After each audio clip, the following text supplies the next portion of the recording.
Well, Laura, on this show, we like to play a little game. Ooh, yes. And that game is Are we not already playing a game of crafts? We are. But we like to play another game. Okay. It's called Hanky Panky, Marry or Kindly Push Aside. I like your edits. I like your edits, your kind edits. We had Ashley do different Darcys, so I was going to maybe have you do different Bingleys. Oh. So my options are... Christopher Sean. Well... Yeah, of course, that's one of my options. Is that okay? Yes. Is he gonna watch this? Probably not. Does he? Because it depends on who my other ones, he's gonna have to understand. Oh, of course. 2005 Keira Knightley Cute Bingley. Do you remember him?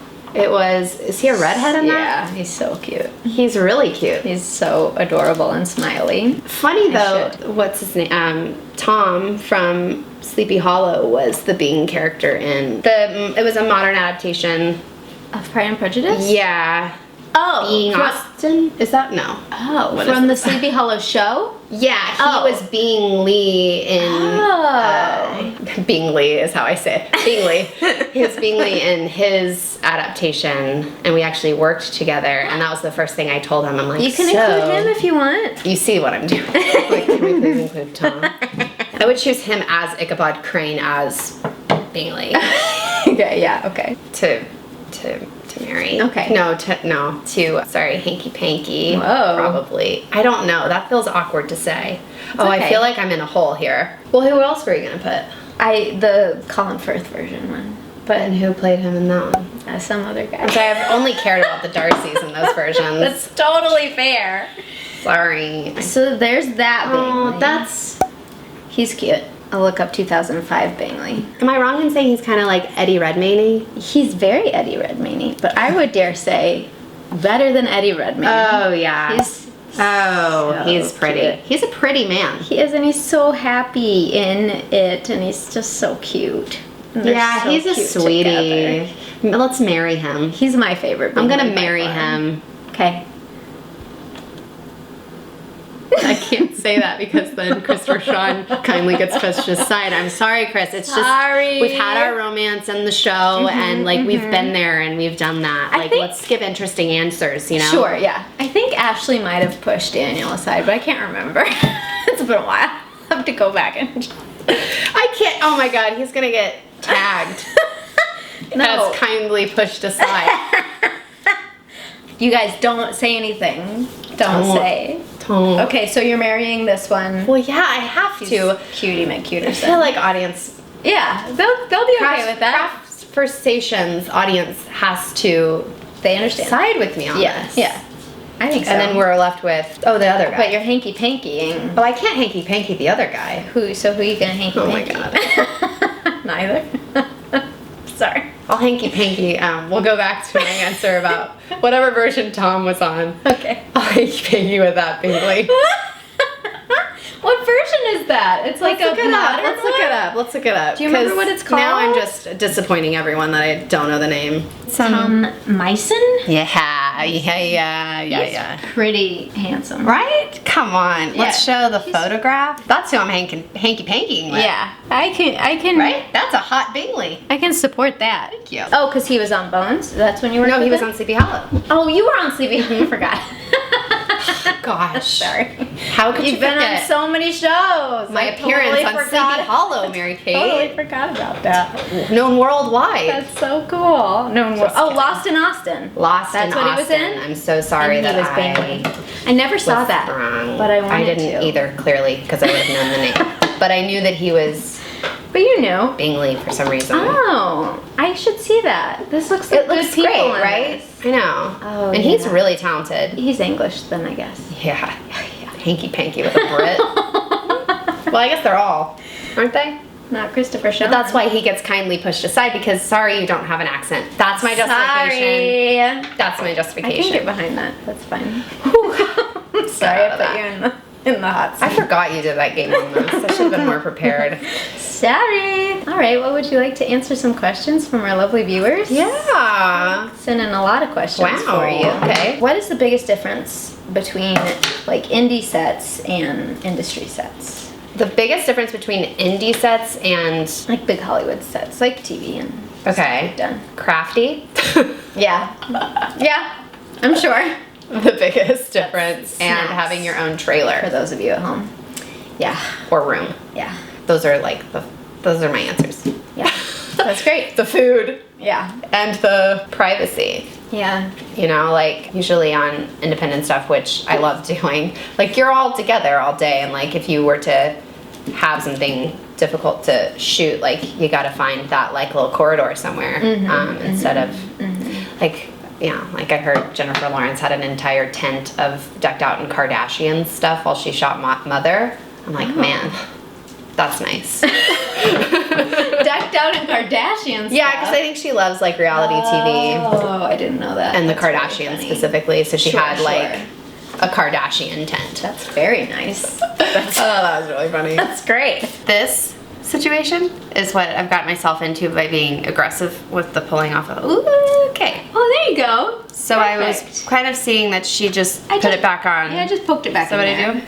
Yeah. So I'll try to find a way to do that differently since I haven't listened to instructions this entire time. So I think I'll try the side. You have gone your own way, and it is fine. Oh, that Done and done. Look how cute. It's not. It's Look cute at that gingham. It's a cute cutie. gingham. I wish that I had made it cuter. Like, as in smooth. For those out there that are going to try this is cute too. And good job.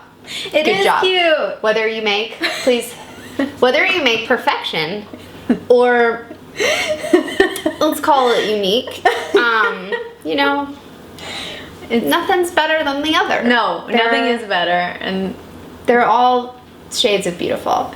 I like that. It's really inspirational. Yep. Everyone would like to know what your favorite tea is. My favorite tea is, well, can I have multiple answers? Yeah, of course. Okay.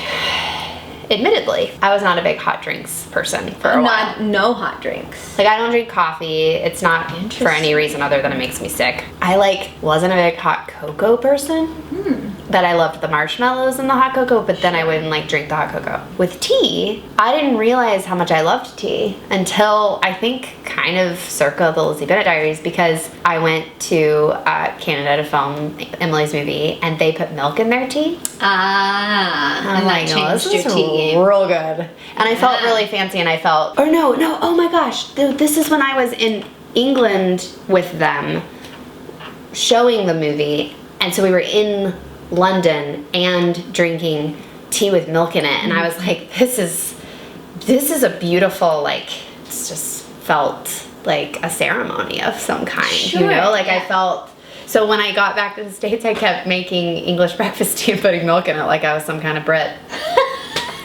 So that was I was a big fan of that for a while. Yeah, and I love a good chai tea, and I also love if I get boba tea, I get a jasmine kind of. What is that? Does that sound like a right thing? Yeah, you know, sounds kind of more of a herbal kind of floral with some boba. So I've got kind of a lot of answers there. So hopefully I've made you all happy. I'm sure you've made everyone delighted that you just talked about tea. Period. And everyone deserves it. Of course they do. Brandi would love to hear about Heartland, which is a movie you did. Nice, Brandi. Yeah. So this was a movie that I shot back in Oklahoma, which is where I'm from. Yes. Yeah. And about that. the filmmaker's name is Maura Anderson, and she has become a friend of mine as well. I have a knack for staying friends with everyone I work with. Because you're a delightful Here we person. go. And you all are as well. I mean, it's just everyone's involved. That's cool. So why not stay friends with cool people and creative people? Yeah. I came about that project through kind of stalking their Indiegogo campaign when I saw that they were filming. Yeah, they were. I guess this is sort of a pattern. I kind of just insert myself into the idea of I want to do this. Seems like that works. My now friend Belinda, she wrote it and starred in it, and we knew of each other, but we were not close at the time of me asking to be involved. And my dear friend Chris Freihofer, who's my mentor back home, he's a casting director and was casting it. Interesting. And so I talked to him about it. I'm like, so I don't want to be annoying, but I really want them to know that I would love to do this, and that I will stay with my parents. I just want to do this. I just want to go home, film a movie. This project looks amazing. Maura seems like an amazing director. I had actually randomly worked with her on something else, but not in the capacity of her being director. It was she was line producing something, and Okay. so we like crossed paths. So it wasn't like a totally random, like I'm gonna just be the random person being like, I want to do your project, Right. like it was with Emily. Again, a knack for stalking projects and wanting to work with people that seem cool. I think that's valuable though, because Stalking? Yeah, no. People ask all the time about like, how do you get involved with stuff? And there is absolutely something to, and this happened with us, with Gilded Lily, our lovely Serena. Hello, Serena. She reached out to us and she was like, I love you guys. Like, I would love to just come help out on set because she wants to do film for a career and she just graduated. Wow. And we were like, and she lives in Seattle, and we were like, we can't like fly you down or anything, but if you want to get yourself here, like you're welcome to be on set. And she did, and she was awesome. And yes, this is what you do. And like, there's I think sometimes maybe awesome. people are afraid, because it's true, you don't want to like come off like a psycho, but you know, there's nothing wrong with gesture to me. You don't want to like. You don't want to come off like a psycho. No. There's nothing wrong with just reaching out and being like, hey, like I would love to be involved with this, you know? And yeah, I think it's always hard because like when you tell stories like this, then everybody thinks like, oh, it's just about Right. contacting creators and being like, I want to do this, and that sounds easy. It's like this mix of right place, right time, Totally. I think, and like. And it's not always going to work. Yeah, but it is like it does require initiative like that of Yeah. like. I think the overall advice is more just like you can't just wait for something to Yes. just fall in your lap. Like Yes. you've got to chase your dreams and like really track down the right opportunity for you. And if you see a door that you feel like could be open for you, then absolutely cross through that. And that's been sort of my mentality of like, this door seems like a door that like seems ajar and I could like open it a bit more. Yeah. It was awesome. Like I did end up staying with my parents and my child at home while filming Heartland for a month, and like I would come home to like home cooked meals that my mom cool. made like in the fridge with like a little note. There was just something so special about that time and getting to just like be back in my home state working, which is where I got my start, and like the whole thing was really neat. And then not to mention the actual like Heartland family that like created the film. I've stayed friends with all of them. Maura just got married, so like we all went to her wedding in Maine cool. a couple weekends ago. Like it's just neat, you know, like not only to be a part of something creative that you're proud of being a part of, but to also meet really decent human beings. Yes, I agree. I can't wait to see it. You had a screening here and I couldn't go for some reason. Well, that's all right. It's Excited to on, see it you at some can point. rent it. Ooh, where can people rent it? iTunes, Amazon, what's something else? Google Play? Yeah, Cool. Sounds good. I think you can. That's awesome. Someone asked about your photography. Who asked that question? David Cater. Of course you did. He's so supportive. What about my photography? Just you have to talk about it. While I'm not a if you professional, I've been shooting on a Canon AE1 program with like 35 millimeter film, and it was my grandma's camera. My grandma's still alive, but like she doesn't use the camera anymore. Mm-hmm. And it just sort of became this hobby at a time that I needed an outlet of like something like new perspective. I know that sounds like the big statement about it, but it became this obsession almost because you don't get to see what you're taking, and so it makes you look at everything and like stop and look around and see what's in front of you, or like look at like your face right now and be like, oh, I'd like to take a picture because the light's really nice on, or something. Like I like taking portraits with my friends and just like places where we are, and I just have accumulated all of these like a drawer full of developed photographs that just feels like of the past, but this is like this certain period of my life, and I imagine I'll do it for the rest of my life, but then again, like the iPhone portrait mode like looks exactly like the film. So, but it isn't that, you know, it's like, it's just funny because I'm like, of course, the cameras are getting better and better, but there's something about film where you've got like one picture to take, and then you don't even know if you got the focus right or what, because again, I'm an amateur, so it's always like that much more exciting when a photo comes out and I'm like, I'm an artist. Yeah. I'm an artist. That's so cool. No, you are. I wouldn't know the first thing about doing that. You took some on the Pope Party set, and they're so great. Yeah, I wish that they had turned out better because I don't have a flash on my camera. Like, outside's better. It's very dark in that. It's very dark in that dusty old house. But some of them were perfect. good. I was glad to have been able to take No, they were beautiful. I think that's so cool. Wise asked, can you talk about how Jane played against type during costume theater to express things she couldn't express herself? Wow. This was 5 years ago that you were doing this, but made an impact. Like the Snickerdoodles episode? Yeah. Mm-hmm. See, the thing is like, Rachel Kiley wrote that episode, and so that's like credit to the writer for creating that vessel for Jane.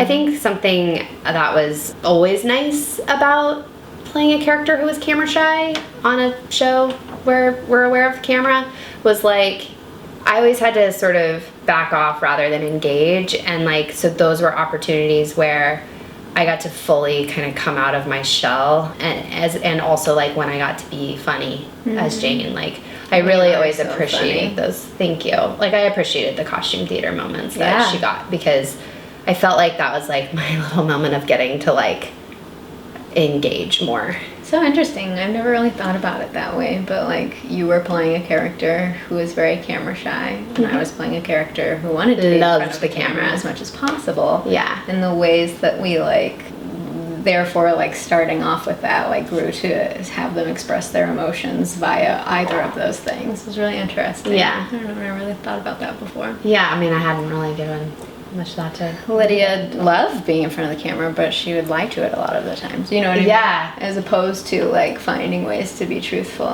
which is what you were doing. Yeah, it was, yeah. I mean, yeah. That's really profound words over here. Yeah. I mean, yeah. One last question. It's a good question. What are unexpected challenges to producing and creating your own content that you've each faced, having come from an actor's perspective? Do you want That's a big question. You've had more experience doing it. Would you like to? I guess. I don't know. I just think as an actor, there's just no way, and I've said this before, you just can't fully comprehend everything that goes into a production until you're actually on the other side of it doing it and making it happen. And you just start to realize how hard it is and how much goes into anything that you do. Anything that you do, from, you know, indie films to being on TV. It's just insane how much work people put into stuff. And so you just start to have a whole other like view of respecting that when you've actually started to try and do it on your own. Because it's as easy as an actor to just be like, oh, here I am doing my thing, cool, fun, all right, see you guys tomorrow, you know. And I think after you've done something, and in the same way, after I've produced things, I've gone to sets and I've been like, all right, you guys, you are really not doing this right. Where is the food? This is ridiculous. So it's like it goes both ways. You start to have a lot more respect, or you're really like judging. That's somebody hilarious. else based on that. So I don't know. I don't know if that really answers the question, but I feel like don't have a thorough enough response to it yet, because I feel like I haven't been in the trenches just yet. Like I'm about to go do that. Yeah. Again, by the time this is posted, I will have been on that side of things a lot more, because right now it's just been fun. I will say that I've had the time to devote to it, and I would have probably had a hard time finding time if I was busier right now. Yes. So I can already tell, you know, like to what you're saying, because so much goes into it, and fortunately I've had the time to be able to do it, so I've been like enjoying that rather than feeling like, oh god, like I've got too much on my plate right now, because I've just been able to like channel it all into this. So I can definitely see that being a challenge, like time management and all of that. And I think like starting the writing process, not with this, but with something else that I was attempting to write years ago, I think it was really hard to put myself out there creatively as a writer at first, because like you'd think it was very vulnerable. You'd think it's more vulnerable to be an actor, like exposing your feelings like through your body and your own mind and your heart, but like it's really challenging as a writer to show something that is from your mind and have people like either rip to shreds, or I don't know, like I just felt really protective in a way that I didn't know was within me about ideas. So I think that was something that I had to work through and was so much better about during the process of likeness. And I don't know if that's just because of like the general just like great working dynamic between Emily, Jamie, and I, but I haven't struggled with that as much, but I could see myself getting that way again, just because we're sensitive people as artists, like all kinds of artists, like that's why we're artists, we're sensitive. Yeah. And so it's just like scary. That's why most people don't do it. Yeah. You know, because you're afraid. I think it's the challenge of like pushing through the fear to get to the other side, because like, man, it feels good to make things and to know that we've done it and like have something to show for it, you know? Yeah, it's so cool. I tweeted about this, but the other night when we were all at your place, I was just like sitting there, and at the time in LBD, like I never in 1,000 years thought I would ever want to produce stuff, ever. I was like, no. And Julia was the only, she at that point already had her like company, and they were already doing things, but the three of us didn't have much of that. And now like we have all done our own things and done different things, and Ashley with non-transferable and producing that, and you are now doing likeness, and me with Shipwrecked, and Julia's still going strong with her theater company. And I don't know, I was just like, that's so cool. Like it's so awesome that we went from this like one place and have now all branched out and like found new things that we can do as female creators, and like sort of leading the charge in that way, and like making the stories that we want to see made. And that's like, I don't know why I was so like against that for so long. I was You were like, against it? I was just like, I'm an actor, like that's what I do, you know what I mean? And I think I was just younger, and I think too a lot of it is born out of necessity when you don't have a lot going on and you're like, I want to be doing something. But that's again like, it's a part of the bigger picture of not having as many great roles for women and like all of these things. And like here we are being encouraged to tell our own stories and make our own things that we want to make, and give our friends jobs and like work with our friends and foster this creative community where we are holding the reins and we're feeling fulfilled, and then we are sharing that with our audience, who in turn is like loving that. And I don't know, it's really cool. It's a really cool thing. Yeah. I'm really excited about it. Yeah. Well, on that note, thank you, Laura, for joining us. Cheers. Wonderful. Happy fall. Happy fall! Congrats on your beautiful gingham pumpkin. Congrats on your just epically beautiful, gorgeous, gorgeous. So much. It's gorgeous. It's Daniel Vincent Gorgeous made of it. Yes. Thank you all for tuning in. Oh, where can you find Laura? I'm sure they already all follow you. Where can you find me? You want my home address? This is insane. I didn't know what I was signing up for today. Oh, you didn't know that? You can find me on Instagram and Twitter. Yeah. At sign it, like ITS, Laura, Laura, Spencer, SPENCER. It's Laura Spencer. Amazing. That was such a thorough explanation. Yeah, I tried to draw it. Go follow her for good pics and Annie. Yes. Oh, and you can follow Annie at Annie the Bearded Lady. Oh, important. Yay, thank you, Laura. Thanks for having me. This was delightful. And until next time, everyone, craft your truth. Shout out to my patrons, Grace Dennehy, Mack Elder, Jane Leach, Clark Wilburn, Jaime Taylor, Warren Day, and Ed Powell for supporting me on Patreon and making content like this video possible. You guys are awesome.